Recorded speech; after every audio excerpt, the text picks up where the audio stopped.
আসসালামু আলাইকুম নারায়ণগঞ্জবাসী, আপনারা সবাই জানেন আমি শামীম তারিখের থেকে টাকা পাই 1 কোটি। সে আমার আজকে কালকে মামলা করে আছে, ঘুরাইতেছে। সে গতকালকে আইনজীবীর কাছে কথা দিয়ে আসছে পরশুদিন, যে সে আমার টাকা আজকে 10 লাখ টাকা দিয়ে দিবে, দিলে আমি তার মামলাটা স্থগিত রাখবো, সে আমার টাকা দিবে। কিন্তু সে আমার টাকা দিচ্ছে না।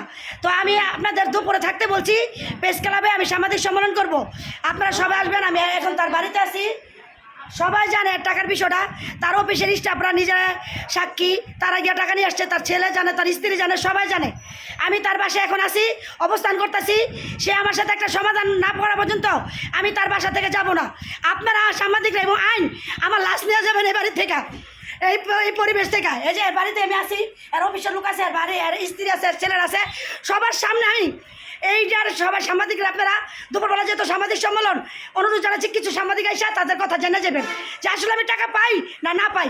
এবং তার সাথে আমার একটা স্ট্যাম্প করা আছে যে আমি কত টাকা পাই। কোর্টের মামলা এক জিনিস, আর তার সাথে আমার একটা সমঝোতা সুন্দরভাবে হয়েছে। সমঝোতা হওয়ার পরও গত এই 2 বছরে সে আমার একটা টাকা দেয় না। সে আমার এই 2 মাসে কিস্তিও দেয় না। সে আমার একটা ব্যাংকের 10 লাখ টাকা লোন করছি, যে ভাই লোনটা চালান, সেই কিস্তিটা 7 তারিখে ডেট গেছে, আর 7 তারিখে আয় পড়তেছে। সে আমার কিস্তিটা পর্যন্ত দেয় নাই। আমি কি পর্যন্ত হরানিয়েতে আছি, আল্লাহ সাক্ষী। আপনারা সব জানেন, আমি ফেসবুকে কতবার লিখছি এই বিষয়টা, কিন্তু এর নাম দেই নাই। যে কেন দেই না, ইজ্জত রাখতে চাইছি।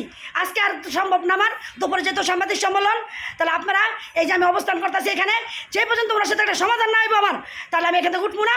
আইসা আমি দুপুরে সরাসরি সাংবাদিক সম্মেলনে অ্যাটেন্ড করবো। আপনারা আমার পাশে থাকবেন।